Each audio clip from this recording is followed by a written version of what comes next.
thank you guys so much for coming out and joining me once again today. And I want to thank everybody who's liked, subscribed, provided me feedback, and shared my video, because it really does improve the turnout. Like I said in my very first video, my goal here is to be able to provide women to make choices, or the best choices that they feel for their body. So today's video is by request from my friend Denise. Thank you. Today's topic, Breastfeeding 101, is just the first video that is meant to be a series. Now, in this episode of Breastfeeding 101, I'm going to be going through some of the basic breast changes and how to improve your breastfeeding experience, especially early on. Through my own troubles and working with women in the hospital, I noticed that a lot of people may not make the choice to breastfeed solely based upon misconceptions. So today I hope to provide you with some basic information to help your breastfeeding experience better. And for those of you who are not currently breastfeeding and watching this video probably purely out of pity for me, just to get those viewers up, please share the video, or maybe it'll provide you with some knowledge to be able to educate somebody in the future. This is going to be a series of videos, but today's video is Breastfeeding 101. These are kind of just the basics of breastfeeding. Now, I did research a lot of this information just to make sure that I had everything right for you guys, but also from experience. I have struggled with breastfeeding. I've breastfed all of my children, and these are some challenges that I have. So as I speak about this, it's from the heart. So the production of milk actually begins around the second stage of pregnancy, where the breast glands and ducts start to make changes to be able to produce and secrete breast milk. And in some women, around 28 weeks of pregnancy or third trimester, and some women before, are able to actually secrete the first breast milk, which is called colostrum. So to begin, the choice to breastfeed is solely yours. And while I would definitely advocate that breast is best, there are some reasons that women are unable to breastfeed. So for some women, breastfeeding is unable to be done for many reasons. And I just want to let you know that if for any reason you are unable to breastfeed, it does not diminish your relationship in any way with your baby. So, like I said, this is not a biased video, and the choice to breastfeed is yours. So let's get into this information so you can make the best decision for your health. Because breastfeeding is packed with so many nutrients, there's protective benefits for you and for the baby. So the choice to breastfeed not only improves the health of your baby, but may also improve your health. So the changes in the breast actually start to occur around the second half of pregnancy, where the ducts and the lobes change their cellular development to be able to make and secrete milk. This is the first stage of what's called lactogenesis, or the ability of your body to produce and secrete milk. And these changes actually occur prior to your baby's first latch. Lactogenesis stage 2 is where colostrum begins to form. Colostrum is the first milk that is made by your body. This first milk is packed with proteins, fats, and antibodies for the bacteria and viruses that you have been exposed to and secreted through your milk for your baby's first feed. While colostrum is the main ingredient in the first few days of feeding, it does remain in your breast milk throughout the entirety of your breastfeeding journey. Phase of lactogenesis is after the birth of the baby and after the birth of the placenta. This causes a change in hormone, a sudden drop in progesterone. It also increases hormones like oxytocin and prolactin to be able to eject the milk and to make the milk. So most women may notice when they first give birth that they are actually unable to squeeze milk out of their breast. But I promise you, for those women who have the ability to make and secrete milk, it's there. And this is one of the biggest misconceptions. Well, I don't see anything coming out. Well, that's okay. As your baby latches appropriately, sucks, and takes out the colostrum, it stimulates your brain and those hormones to produce more milk. And this starts with the onset of skin to skin. Breast milk has many added benefits, such as fats, proteins, and antibodies. And this milk is much more easily digested by baby rather than formula. So that's why the poops look a little bit differently. The true milk, or the filling of the breast and the engorgement of the breast, where the breasts start to actually fill with milk, doesn't occur for most women until approximately day 2 or 3. And in some cultures, it is completely normal for mothers to wait till this actual breast milk comes in to begin nursing their child. But as we get into this video, that's not something that I would suggest that you do. So if you choose to either put your baby to the breast or pump exclusively, I would suggest doing this right at delivery. So everybody's body is completely different. And for most women, like I said, the onset of breast milk production occurs around 2 to 3 days after you've had your baby. But for some women, this production can be delayed. Here are some reasons as to why breast milk production may be delayed. The first reason is cesarean delivery. Research has shown that women who have a cesarean delivery as opposed to a vaginal delivery may have a delay in their milk production. Other health problems such as diabetes and thyroid problems also may lead to delayed milk production. Being apart from your baby or having a stressful or traumatic delivery may also be a reason as to why your breast milk production is delayed. And another reason why breast milk may be delayed is because of retained products of conception. What this means is sometimes after we deliver, parts of the placenta are stuck to our uterus. So some of the signs of retained placenta are prolonged bleeding. For the average woman, bleeding is extremely slowed and starts to become a brownish appearance by about day 3 or 4 after delivery. Other signs of retained placenta would be fever, chills, abnormally smelling discharge, and severe abdominal pain. So if you have any of these symptoms and a delayed onset of milk production, you may want to go to the emergency department to make sure that you don't have retained products of conception. So how is lactation maintained and improved? And lactation is maintained and improved through regular removal and emptying of the breast. This means that you should be feeding your baby approximately 8 to 16 times a day. So in a 24-hour period, you should have 8 to 16 feeds in. If for any reason that feeding is delayed, it is always a really good idea to initiate pumping, because this will improve your breast milk production by emptying the breast. This saying holds true with breastfeeding for most women. It's supply and demand, or use it and lose it. This means that you should be regularly feeding your baby and regularly emptying your breast.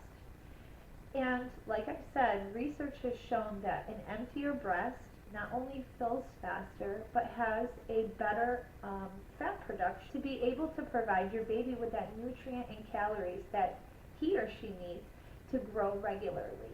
Just to note, the amount of milk production and the amount of capacity that your breast is able to hold is actually not influenced by size of breast. So women who have smaller breasts or women who have larger breasts, there is no correlation in breast milk production. It is also really important to remember that breast milk production changes throughout the day. This means that breast milk production is highest in the morning when those hormones are higher, and decreases throughout the day. So if you notice that your baby is cluster feeding around dinner time-ish and wants to nurse more, this is normal because the breast starts to slow production throughout the day. Also, remember, your baby is going to use your breast for 2 purposes. The first purpose is nutritive sucking. This means that your baby is utilizing your breast for nutritional purposes. The second reason is that babies feel close to you.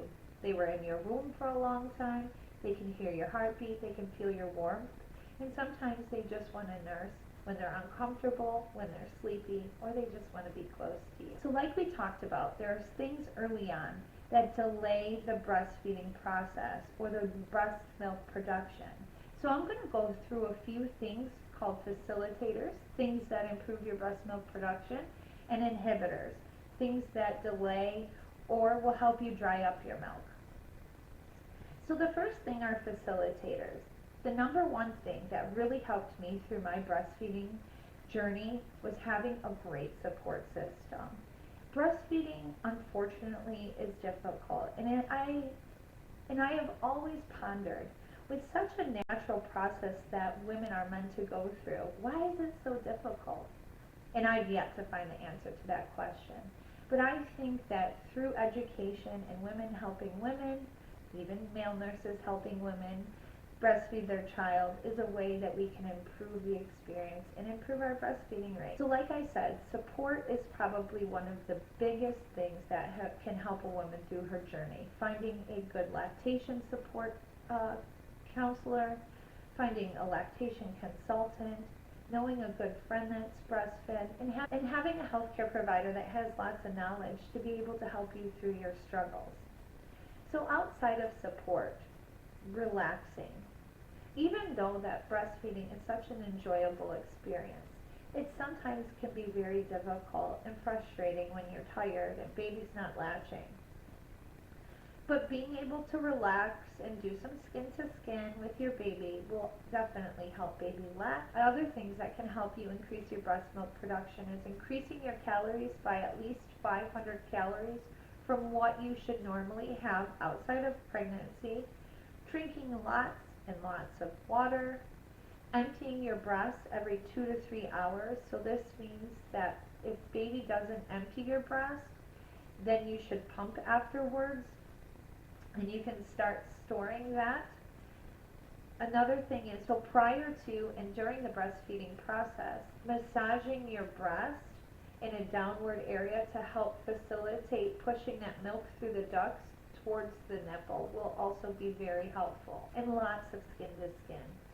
If you notice that your baby is fussy, struggling, or you feel tired, go to a quiet area, place your baby directly on your skin with their skin, so take them down to just a diaper, put a blanket over you, and relax with your baby.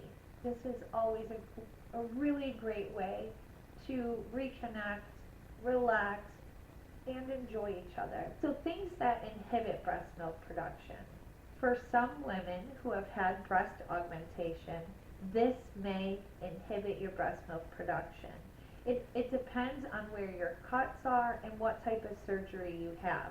So for those women who've undergone breast augmentation and are having a great breastfeeding experience, good for you. Another inhibitor with breastfeeding is supplementing. Like I said early on, the breastfeeding process is improved by supply and demand. So it means as your baby wants to nurse, you nurse your baby. And sometimes this can be a lot throughout the day. So if you are adding in formula, it is taking the demands away from your breast. So for those women who must supplement due to baby's poor weight gain or poor elimination, such as if your baby's not getting enough breast milk from you and not pooping and peeing enough, if you need to supplement your baby with formula, make sure you are at least pumping during this time. Other things that inhibit breast milk production: smoking, stress, and sometimes the use of pacifiers, because this will block the feeding cues that your baby's giving you, such as putting their hands to their mouth, moving their mouth, and letting you know that they're hungry.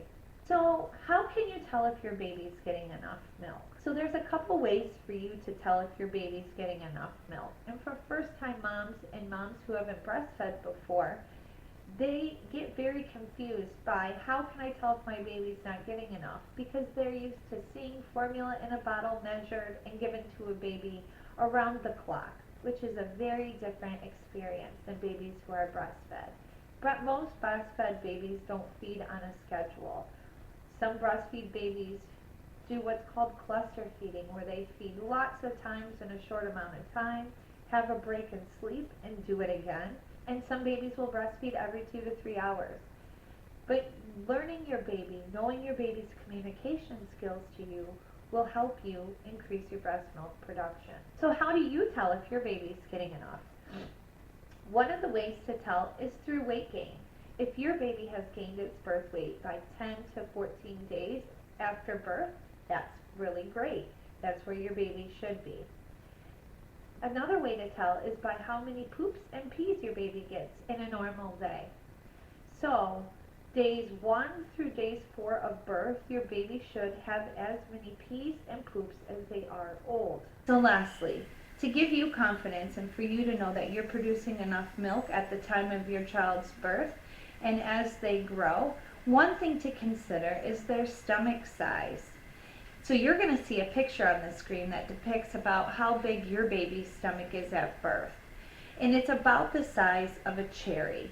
So in the beginning, when you have that small amount of thick colostrum, this is just the amount of volume that you need to feed your baby appropriately.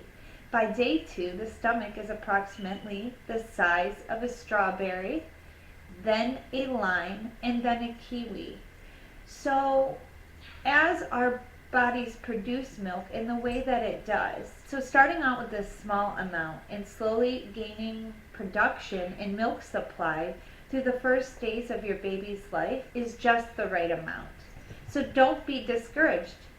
And there he is, right at the end of our video, showing our executive producers decide to show up. So I hope that I have provided you with all the information that you need to be able to feed your baby confidently through breastfeeding.